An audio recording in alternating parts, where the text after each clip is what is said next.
और उम्मीदों का दिन है, आज मंगलवार है, तो किसके लिए मंगल होगा ये बजट? अपने आप में सवाल। अब से कुछ ही देर बाद वित्त मंत्री निर्मला सीतारमण बजट पेश करने जा रही हैं। मोदी सरकार 3.0 का ये पहला बजट है और इसीलिए बहुत ज्यादा उम्मीदें हैं, चाहे वो महिलाओं हो, युवा हो, जिन पर खास फोकस रहता है। किसानों को इस बार भी उम्मीदें हैं, लेकिन आखिरकार क्या उम्मीदों पर खरा उतरेगा बजट?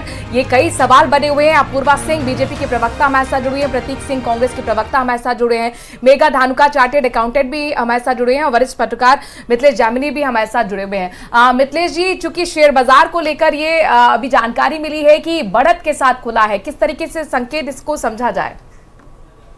देखिए, ये मोदी सरकार का सबसे पहले जब चुनाव पूर्व, जो नतीजों से पूर्व जो सर्वेक्षण आए थे टीवी पर, एग्जिट पोल, तब भी तो ये अपना शेयर बाजार तेजी से बढ़ा था।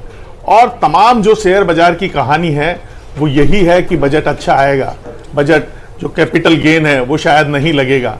उम्मीद यही है कि कॉरपोरेट टैक्स में कोई वृद्धि नहीं होगी। लेकिन जो देश के हालात हैं कि जासु राज में प्रजा दुखारी, सो नृप अवसि नरक अधिकारी, मोदी जी को अब यह सोचना होगा कि आर्थिक असमानता ज्यादा नहीं बढ़ जाए, क्योंकि गांव के हालात भयावह हैं। यह कड़वी सच्चाई है, क्योंकि लोगों के पास जॉब नहीं है। एक किसान के 3 बेटे हैं, वो जॉब छोटी होती जा रही है, उसके पास कोई काम नहीं है और कहीं न कहीं ये पीड़ा बहुत तेजी से बढ़ती जा रही है। तो आप पैसे वालों की सोचना बंद कर दीजिए। ये देश गरीबों का देश रहा है। गांधी जी ने कहा था भारत की आत्मा गांव में बसती। आज भी गरीबी है, 77 साल बाद भी अगर गांव में गरीबी है, इसका मतलब हमारे नीति निर्माताओं ने, चाहे कांग्रेस के रहे हो चाहे बीजेपी के रहे हो, सबने एक स्वप्न बाग दिखाया और आंकड़ों का एक मकड़ा जाल पेश किया, क्योंकि भैंस को काकड़े और सरकार को आंकड़े बहुत प्यारे होते हैं। उन आंकड़ों से आप भ्रमित जाल मत फैलाइए। आप निश्चित रूप से गांव का विकास कीजिए। आज 77 साल बाद भी गांव में अस्पताल की पूरी सुविधा नहीं है, स्कूल की सुविधा नहीं है। दोनों सरकारें, चाहे कांग्रेस चाहे बीजेपी, हम बातें कितनी ही कर ले, लेकिन अब आप गांव में जाओगे, पूर्व जवाब दीजिए इसका। देखिए, गांव में भारत की जो आत्मा है वो गांव में बसती है और गांव के अंदर मेजॉरिटी अगर आप देखेंगे तो किसानों की होती है। किसानों की समृद्धि के लिए भारतीय जनता पार्टी ने काफी कदम उठाए। ये बात अलग है कि जो हमारा विपक्षी दल है उन्होंने कुछ भ्रांतियां फैलाई, उसकी वजह से बेचारे जो भोले भाले किसान थे वो पथभ्रमित भी हो गए। मगर ये बात अगर हम इन सब चीजों को इतर कर दें तो जो, जैसे कि यहाँ पे मेरे साथी जो है पैनलिस्ट, उन्होंने ये बात कही कि क्या आप गाँव के लिए कर रहे हैं। गांव पर इस बजट में विशेष फोकस होने वाला है। आप इस चीज के लिए आश्वस्त रहिए। वहां की शिक्षा के अंदर सुधार, भारत की शिक्षा के अंदर सुधार, भारत की स्वास्थ्य व्यवस्था के अंदर सुधार, भारत के किसान के जीवन के अंदर और कैसे खुशहाली आ सकती है, उन सब के लिए ये बजट डेडिकेटेड होगा। 77 साल हो गए, लेकिन अभी तक बस आंकड़ों में ही उलझाया गया। देखिए, 77 सालों में जो 70 साल का जो डिस्क्रिप्शन है वो तो मुझे लगता है प्रतीक सिंह जी से लिया जाना चाहिए, क्योंकि हमें तो अगर एक मुश्त और बड़ा समय मिला तो इन 10 वर्षों का ही मिला। बाकी जो बीच में मिला वो तो छोटा मोटा थोड़ा थोड़ा का समय था, बिट्स एंड पीसेस में मिला था। मगर इन 10 वर्षों के अंदर हिंदुस्तान के अंदर और मैं कहती हूँ रूरल क्षेत्र के अंदर कितना वेरिएशन आया है, कितना ज्यादा हमने और ज्यादा इसको इवॉल्व किया है, इस चीज को देखा जाना चाहिए। किसानों के लिए हम इतने अच्छी जो स्कीम्स लेकर के आए, इन लोगों ने उस चीज को पूरी तरीके से पथभ्रमित कर दिया, किसानों को पथभ्रमित कर दिया। पर फिर भी किसानों की समृद्धि के लिए और गांव के अंदर जो हमारा युवा निवास करता है उसको आत्मनिर्भर बनाने के लिए ये बजट पूरी तरीके से फोकस करेगा। आप देखते रहिए। सोशल वेलफेयर स्कीम्स हैं, चाहे वो प्रधानमंत्री आवास योजना हो, किसान सम्मान निधि हो या गैस पर सब्सिडी मिलती हो, इनके लिए क्या विस्तार होगा? लखपति दीदी चूंकि एक महत्वपूर्ण योजना है, महत्वाकांक्षी योजना है, जिसका राष्ट्रपति अभिभाषण में भी जिक्र हुआ था। क्या ये माने कि सोशल वेलफेयर की स्कीम्स में जो विस्तार है देखने को मिलेगा इस बार? अपूर्वा जी, देखिए बिल्कुल मिलेगा। हम ये कहते हैं कि जन कल्याण होना चाहिए, पर जन कल्याण कैसा होना चाहिए? जन कल्याण वैसा होना चाहिए जो नागरिक को सशक्त बना सके। तो चाहे आप शौचालय की योजना देख लीजिए, जिसमें चाहे आप पीएम आवास देखिए, चाहे उज्ज्वला देखिए, चाहे आप जन कल्याण देखिए, चाहे किसान समृद्धि देखिए, सारी योजनाएं जो है वो उनको सशक्त बनाने के लिए है। हमारे किसी भी बजट के अंदर जो योजना आती है, यहाँ तक कि आप देखिए, आप देखेंगे कि भारत के अंदर आप गांव में जाइए, खेत में जाइए, ज्यादातर आप देखेंगे कि महिलाएं खेती का काम करती हैं।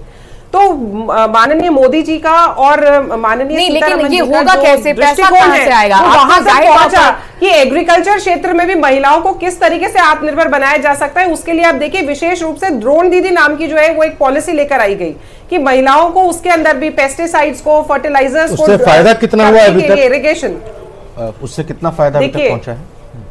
देखिए फायदा कितना पहुंचा है। जब भी कोई योजना बनती है, योजना बनने के बाद में उसको धरातल पर आने के लिए एटलीस्ट आपको 1.5 साल का समय देना चाहिए। बनती है, डीपीआर बनती है, वो चीजें आगे परस्यू होती हैं, वितरित होती हैं, उनको ट्रेनिंग दी जाती है। उसको भी 6 महीने का समय लगेगा अभी, मतलब 6 महीने का समय नहीं, योजनाएं बिल्कुल पाइपलाइन के अंदर है और आप देखेंगे विद इन 2 to 3 मंथ्स आपको देखने को मिलेगा। और आज भी इस बजट के अंदर भी आप देखेंगे कि जो हमारी लखपति दीदी और ड्रोन दीदी की जो सीमा थी वो आगे विस्तार पाएगी और उससे ज्यादा नंबर भी आपको इसमें देखेंगे। 70 साल क्या किया प्रतीक जी आपने?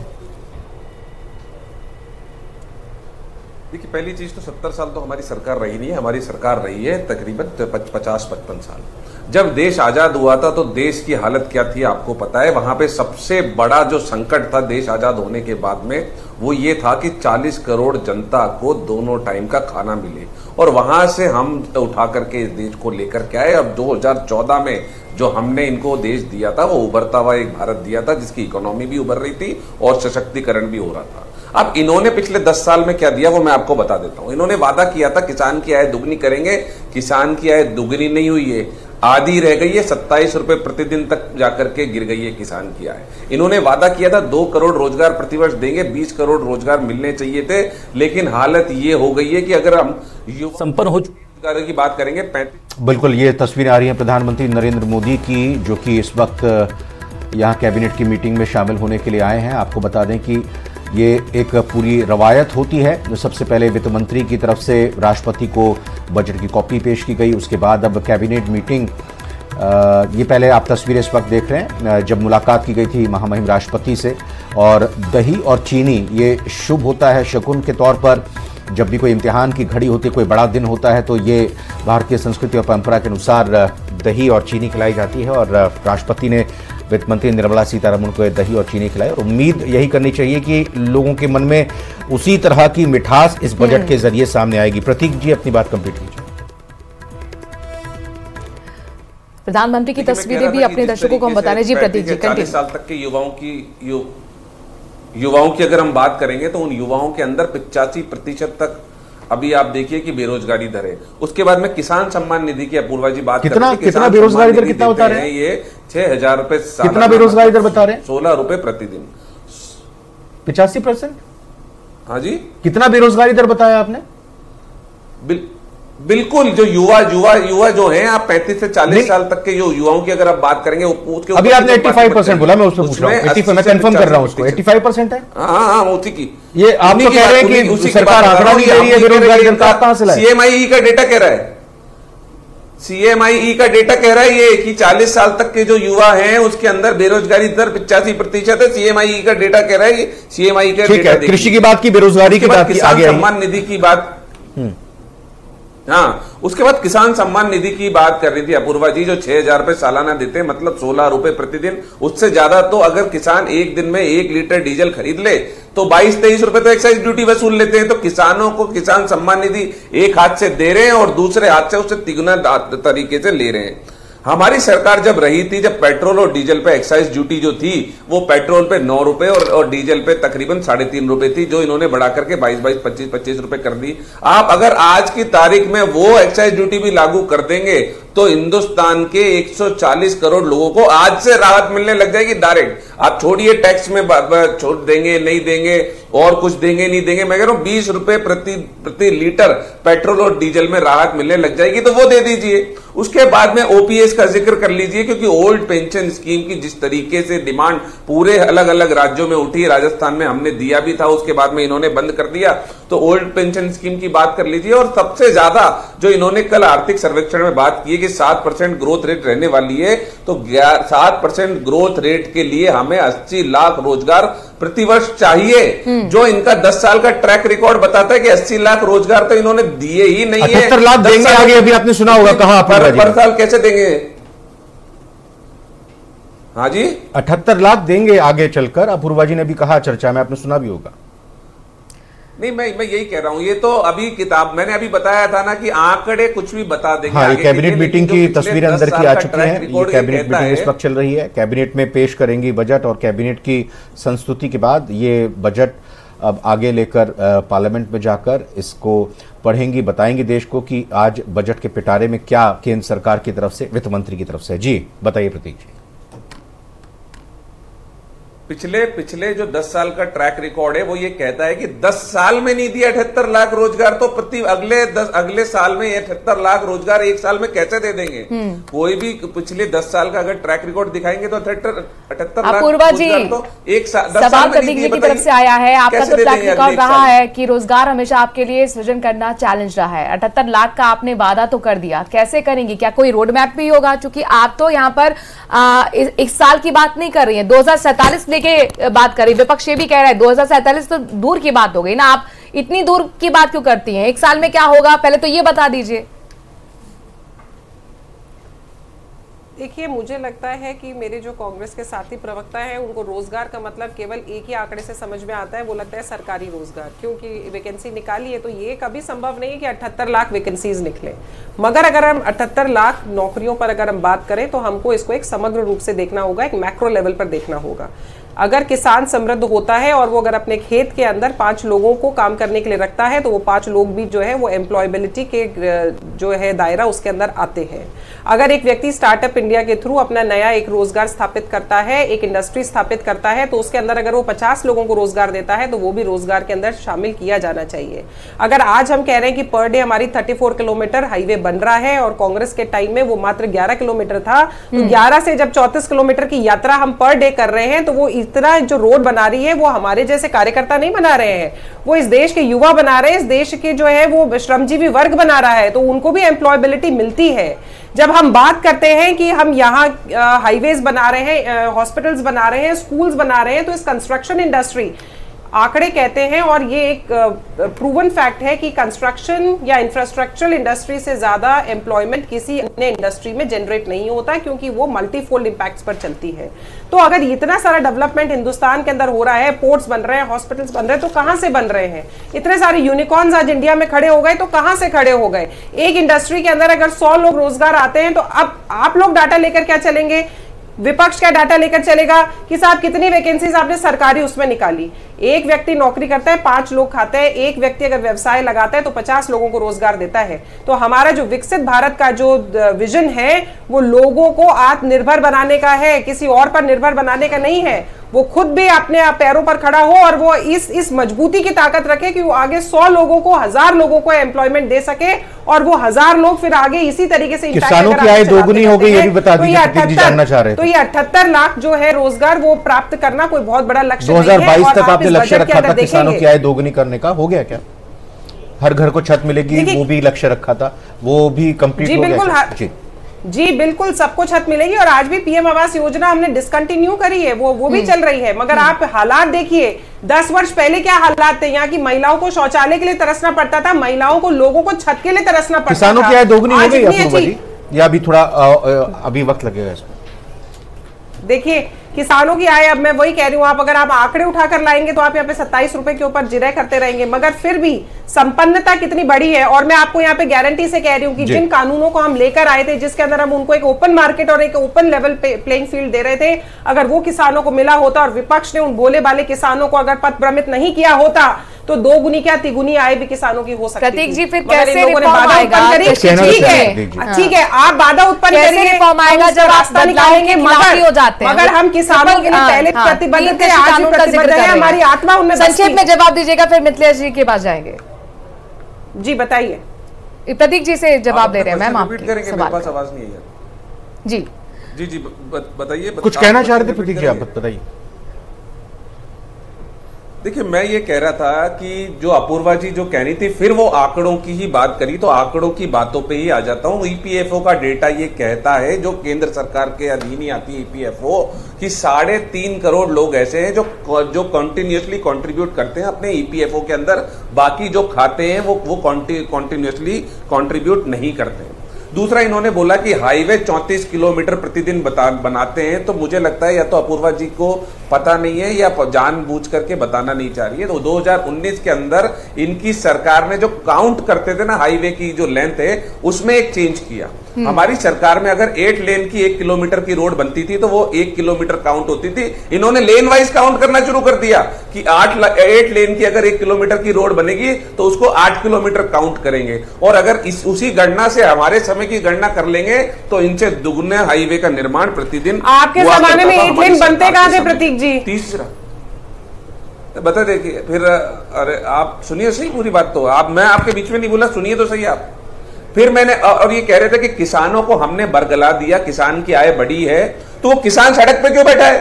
वो किसान एमएसपी के कानून की मांग क्यों कर रहा है? अगर आप किसान को देने को तैयार है तो एमएसपी का कानून बना दीजिए ना, उसमें दिक्कत कहां है? विपक्ष आपके साथ में, एमएसपी की लीगल गारंटी दे दीजिए किसानों को।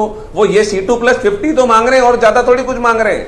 C2+50 की लीगल गारंटी दे दीजिए। लेकिन ये कॉर्पोरेट की सरकार है, सिर्फ कॉर्पोरेट टैक्स को कम करेंगे, जनता के टैक्स को बढ़ाएंगे, जीएसटी को बढ़ाएंगे, कॉर्पोरेट टैक्स को कम करेंगे। आपसे सवाल करती है ना कि ये एमएसपी वाली राजनीति जो आपने खेली है, ये जो मांग है, ये सिर्फ हरियाणा पंजाब से ही क्यों आती है और कहीं से किसान तो इस तरीके की मांग नहीं करते? आप ही की वजह से एक रिफॉर्म जो हम लाने वाले थे वो भी बदलाव के आप खिलाफ हो जाते, तो कैसे फिर किसान समृद्ध होंगे? सवाल तो यही पूछा जा रहा है बीजेपी की तरफ से। नहीं, इस बात का भी जवाब देता हूं। 2016 तक किसान की आत्महत्या के आंकड़े एनसीआरबी जुटाती थी। क्यों एनसीआरबी ने 2016 के बाद में किसान की आत्महत्या का आंकड़े जुटाने बंद कर दिए? क्योंकि किसान की आत्महत्या के अंदर जो आंकड़े हैं वो दुगने हो गए और इसलिए एनसीआरबी ने आंकड़े जुटाने ही बंद कर दिए कि बताएंगे ही नहीं कि कितने किसानों ने आत्महत्या की है। ये जो मांग एमएसपी की है वो हरियाणा और पंजाब की नहीं है, वो महाराष्ट्र के भी है, तमिलनाडु के भी है, मध्य प्रदेश के भी है, उत्तर प्रदेश के भी है। सारे किसान, जहां जहां किसानी होती है, सारे किसानों की मांग है ये। तो आप वो सारे किसान क्या गलत मांग कर रहे हैं क्या? अपूर्वा जी संक्षेप में जवाब दीजिएगा। आपने आंकड़े सामने लाना ही बंद कर दिए, बड़ा आरोप कांग्रेस की तरफ से। 10 सेकंड और लूंगा। नहीं 10 सेकंड और लूंगा। पिछले दिनों एक खबर सामने आई थी कि एक किसान ने 9,000 किलो टमाटर बेचे और वो उसको मिले 13,000 रुपए मंडी में, जबकि बाजार भाव था 100 रुपए किलो। आप बताइए उस किसान को क्या मिला? 1.5 रुपए किलो, और बाजार में बिक रहा है वो 100 रुपए किलो। तो आपने इतनी ज्यादा, इसीलिए किसान यही तो मांग रहा है कि C2+50 लागत का तिगुना दे दीजिए, लेकिन वो देने को आप तैयार नहीं। अपूर्वा जी जल्दी से जवाब दीजिए। कैसे बढ़ाएंगे? जल्दी से देखिए, जवाब खुद स्वयं प्रतीक जी ने ही दे दिया। ये अपनी जाल में खुद ही बुन गए। जब हम कानून लेकर आए थे, इन्होंने कहा ये काला कानून है, ये फलाना कानून है। उस कानून की अगर आप आत्मा पे जाएंगे तो ये था कि किसान अपनी लोकल मंडी में, किसानों ने कहा अगर उसको नेशनल मार्केट पे कहीं पर भी अच्छी दर मिलती है तो वहां पर उसको बेचने के लिए वो ओपन एंडेड था, वो कहीं पर भी जाके उसको बेच सकता था। मगर इन लोगों ने उसको कंप्लीटली बरगला दिया किसान को। भोला वाला किसान समझ ही नहीं पाया। आज अगर लोकल मंडी में, एक फॉर एग्जांपल, आज मैं जयपुर का एग्जांपल लेती हूँ। जयपुर के आसपास अगर टमाटर की आवक बहुत ज्यादा हुई है और किसान इस मंडी में बेचने आएगा तो हो सकता है उसको 1.5 रुपए किलो ही मिले। मगर अगर ये ही जोधपुर में अगर टमाटर की फसल खराब हो गई और जयपुर का किसान जोधपुर में बेचने चला जाए या जयपुर का किसान पंजाब में बेचने चला जाए, अगर वहां की फसल खराब हो गई तो उसको टमाटर के 100 रुपए किलो भी मिलेंगे। किसान को नहीं गिना पाए, इसीलिए रिफॉर्म आप नहीं ला पाए। चलिए मेघा धानुका जी का भी हम रुख करते हैं। इससे पहले मिथिलेश जी काफी देर से इंतजार करें। मिथिलेश जी, आप क्या चाहते हैं कि बजट में खास चीजें होनी चाहिए आम जनता के लिए? देखिए, सबसे पहले इम्पोर्टेंट चीज है कि हिंदुस्तान के किसान की आमदनी बढ़े। तमाम चीजें, भूखे भजनन हुई गोपाला, ये ले तेरी कंठी माला, ये सब बेकार की बातें हैं कि आप कितने ही ख्वाब दिखा दीजिए। और बीजेपी और कांग्रेस तमाम बराबर हैं। आपको याद होगा कांग्रेस के राज में एक किसान ने आत्महत्या की थी, हनुमानगढ़ वाले ने। उसने वीडियो बनाया था कि मेरे को संपूर्ण कर्ज माफी का वादा किया था और मैं मर गया। और 19,000 किसानों की जमीन आज भी राजस्थान में उस झूठी घोषणा की वजह से, राजनीतिक घोषणा की वजह से मॉर्गेज है। ये इंपॉर्टेंट चीज है। तो आप चाहे बीजेपी या चाहे कांग्रेस हो, आप झूठ बोलकर जनता को भ्रमित मत कीजिए। अब उसको कुछ डिलीवर कीजिए, सच्चाई बताइए उस बात की। तो ये इंपॉर्टेंट चीज ये है कि आप जब तक, चाहे बीजेपी हो चाहे कांग्रेस हो, जो आप बजट घोषणा करते हो वो लागू कीजिए। अगर पिछली अशोक गहलोत सरकार की कई बजट घोषणाएं हैं जो वही की वहीं रुक गई, वो जमीन पर नहीं आ पाई, तो ऐसी घोषणाएं मत कीजिए कि जो पूरी नहीं हो सकती, फिर उनमें संशोधन होता रहे। आप देखिए राजस्थान का हिसाब से स्वास्थ्य योजना सबसे पहले वसुंधरा जी लाई भामाशाह योजना, अशोक गहलोत जी आए, उन्होंने मुख्यमंत्री चिरंजीवी योजना, अब फिर आयुष्मान योजना। लोग आदमी के समझ में नहीं आ रहे गांव में कि मेरा इलाज होगा कहां होगा, कौन से कार्ड चलेगा। तो आप अपने नाम चमकाने के लिए पॉलिटिकल पार्टियां जनता को भ्रमित करना प्लीज बंद कर दीजिए। ये एआई का जमाना और एआई से रोजगार घट रहे हैं, तारीफें तो खूब हो रही है, लेकिन इंपॉर्टेंट चीज है कि मैन पावर घट रहे हैं और मैन पावर घटते गए। इसका जिक्र कर आर्थिक सर्वेक्षण में भी हुआ था, प्रोडक्टिविटी बेहतर होगी, लेकिन कई क्षेत्र ऐसे हैं जहां पर रोजगार पर संकट गहरा जाएगा। तो क्या उम्मीद करें, पॉपुलिस्टिक बजट होगा या रियलिस्टिक बजट होगा? देखिए, रियलिस्टिक बजट होगा जो साफ कर दिया है, क्योंकि अब ये हार चुके। जैसे पहला विश्व युद्ध हुआ था, उसमें जो लड़ाई हुई थी कि फ्रेंच और ब्रिटिशर लड़के थे और 10 लाख आदमी मर गए थे और सफलता नहीं मिली थी, वैसे ही इन्होंने बजट में 2 बजटों में पिछले में सब कुछ झोंक दिया बीजेपी ने, और सीटें मिली 240। तो अब तो जमीन पर आना पड़ेगा।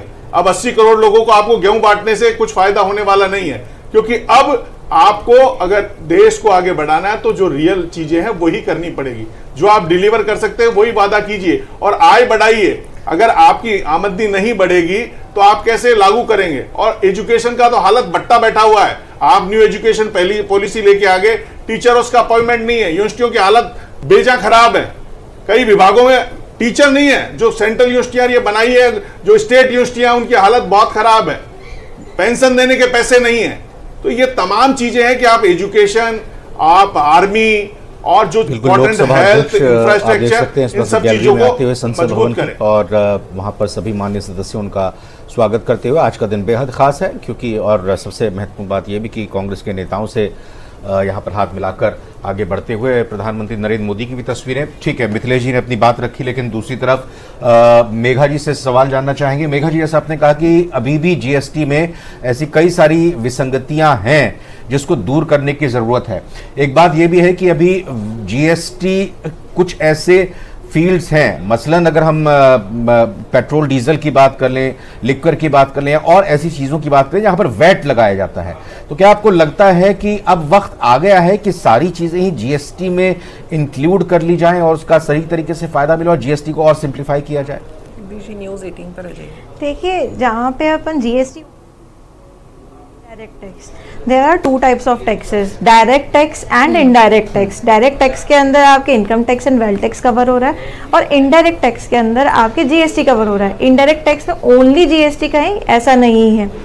जो राज्य सरकारें हैं उनको उन्होंने एक पावर दिया है कि आप वैट इम्पोज कर सकते हो। ये सेंट्रल लेवल से नहीं है, ये गवर्नमेंट, ये अपने स्टेट लेवल से इम्पोज किया जाता है। दूसरा, आप कह रहे हैं कि जीएसटी में कई सारी विसंगतियां, यस आई एग्रीड, काफ़ी सारी चीज़ें ऐसी हैं जहां पे और वर्क किया जा सकता है। लाइक अगर अपन टैक्सेशन की बात करें, इन्होंने अपन को रेट्स दिए 5%, 12%, 18%, 28%, और जो लग्जरी आइटम है, कुछ ऐसे आइटम जिन पे सेस भी इम्पोज किया जाता है।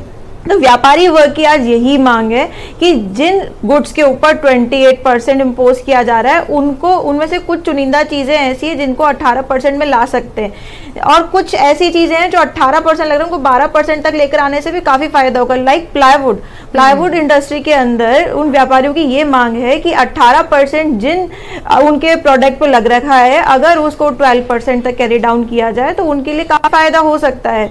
अभी तक आप देखें तो कई चीजें ऐसे चल रही है जो कच्चा पक्का कई बातें की जाती है, हवाला ट्रांजैक्शन की बातें की जाती है, जिसमें जीएसटी को अपने और पैर मजबूत करने की बातें हैं। जितना जीएसटी को अपन रिफॉर्म करेंगे, लाइक इन्होंने एक जियो ट्रैकिंग स्टार्ट किया था जो ई वे बिल पे लगाया जाता है। ई वे बिल का मतलब ये नहीं है केवल आपने ई वे बिल कर दिया और वो यहाँ से निकल गया। जैसे फास्टैग के सिस्टम्स लगे हुए हैं हर टोल के अंदर, वहीं पे ही एक तरीके का एक सिस्टम है जो जैसे ही गाड़ी उस टोल को क्रॉस करती है वहीं से उसका ट्रैक हो जाता है। तो क्या इस तरीके की ट्रैकिंग टैक्सेशन में नहीं कर सकते?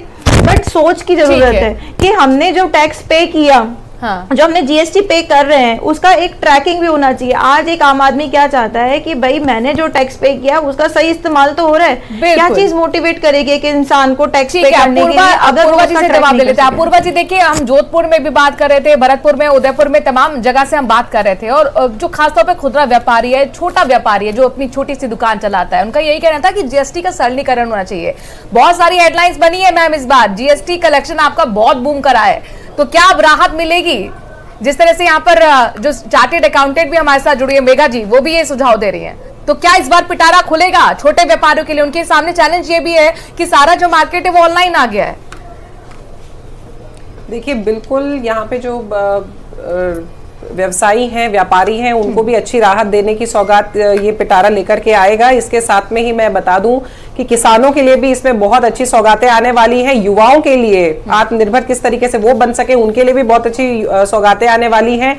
और जन कल्याण जो है वो सशक्त बनाए, उसके लिए भी आप देखेंगे कि जो भी घोषणाएं होंगी वो ऐसी घोषणाएं होंगी, पॉपुलिस्टिक नहीं होंगी, मगर ऐसी होंगी जो जन कल्याण भी सुनिश्चित करे और उनका सशक्त होना भी सुनिश्चित करे। बजट तो हाथ में है, अब वित्त मंत्री के पास पढ़ने वाली है कुछ ही देर बाद, लेकिन फिर भी आप क्या गुजारिश करेंगे, क्या उम्मीद करेंगे इस बजट में हो? ज्यादा टाइम नहीं है, 10 सेकंड बस। प्रतीक, देखिए हम तो यही चाहते हैं कि जो अनएम्प्लॉयमेंट है वो खत्म हो और भारत के युवा है उसको अगर नौकरी मिलेगी तो मुझे लगता है कि सही में जो देश की जो आर्थिक विकास हो रहा है वो एक मायने में होगा विकास। बहुत बहुत धन्यवाद आप सभी चारों मेहमानों का, बहुत बहुत शुक्रिया। एक ब्रेक का वक्त तुरंत वापस।